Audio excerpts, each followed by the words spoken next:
Okay, in this presentation we're going to look at working with small samples. Now this is for things like confidence intervals and hypothesis tests.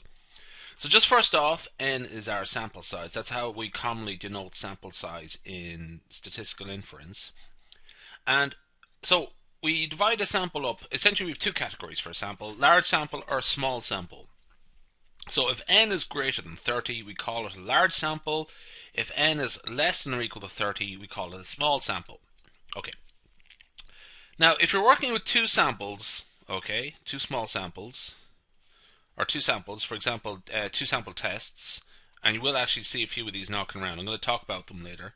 N1 plus N2.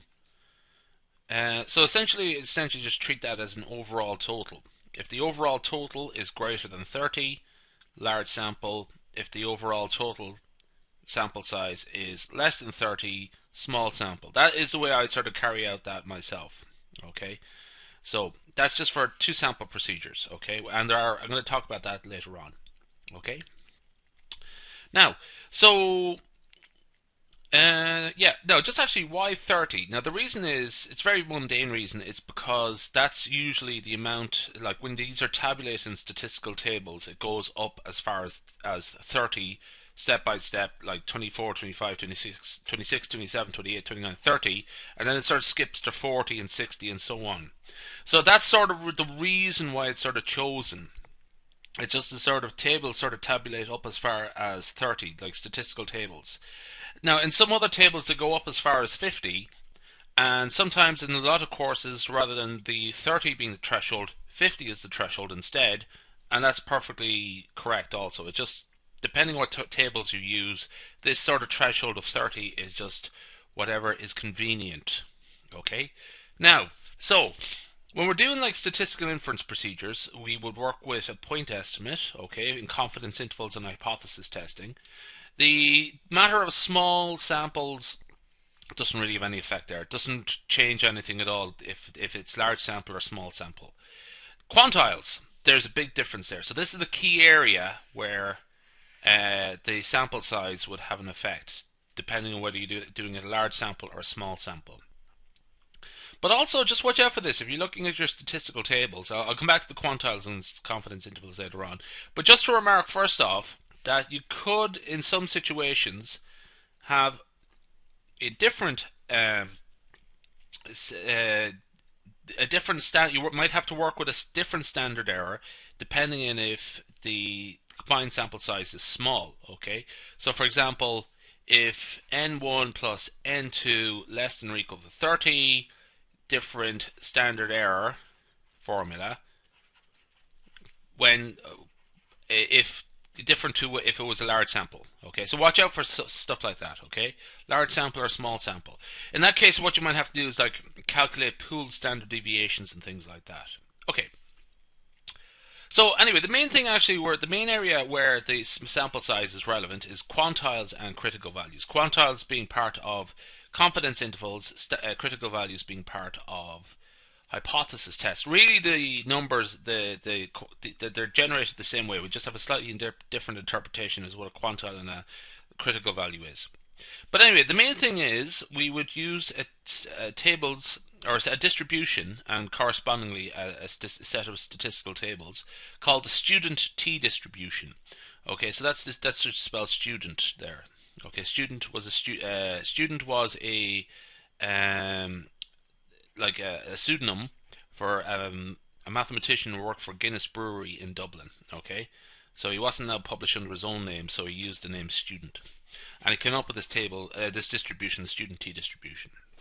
Okay, now like you might sort of see it in a lot of statistical tables. I would use it in the statistical tables I use called the Murdoch-Barnes table 7. Okay, now it's in other ones as well, like Cambridge and so on, but let's just say Murdoch-Barnes table 7 because it sort of fits with my other presentations.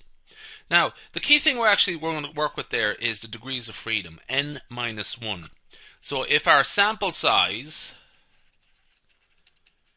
is 18, our degrees of freedom is 17, 18 minus 1. Okay, and essentially how we use the statistical tables is We would go to the column that we have to use, okay? And the column would be based on significance level, but also other things like number of tails, okay? So whatever column you're using, just make sure you have the right column, because it's usually a little trick to sort of figure out which column you should be using there.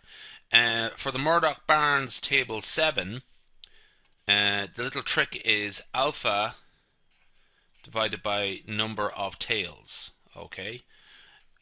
So for a 5% significance, a two-tail procedure, you should be looking at 0.0250, let's say.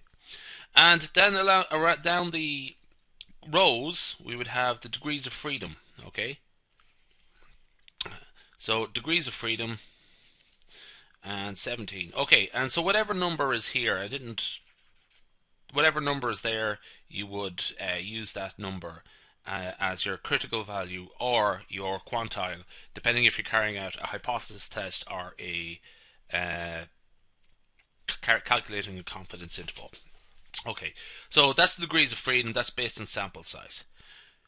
So that's the main thing where confidence, the sample size is relevant, quantiles and standard errors. Now, just actually remark one more thing that, as I sort of said earlier, difference in means of two proportions. If you're carrying out a hypothesis test like this, mu A equal to mu B versus mu A not equal to mu B, something like that, okay, and we're looking at the difference in means, essentially the standard error formula changes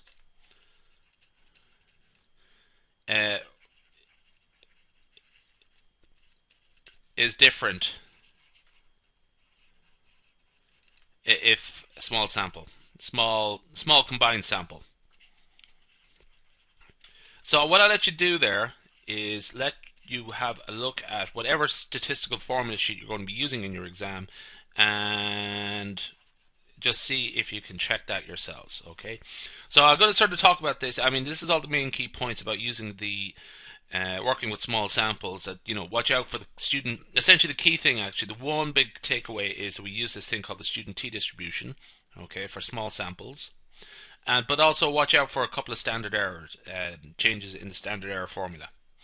Now, just finally, if you can actually use the student t-distribution for large samples, just use infinity. Okay, so this would be 1.96. Okay, if you have a large sample, you can use degrees of freedom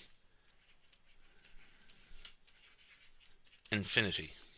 That's not infinity, that's infinity, which should be right down at the bottom. So which should be C 1.96. Okay, that's it.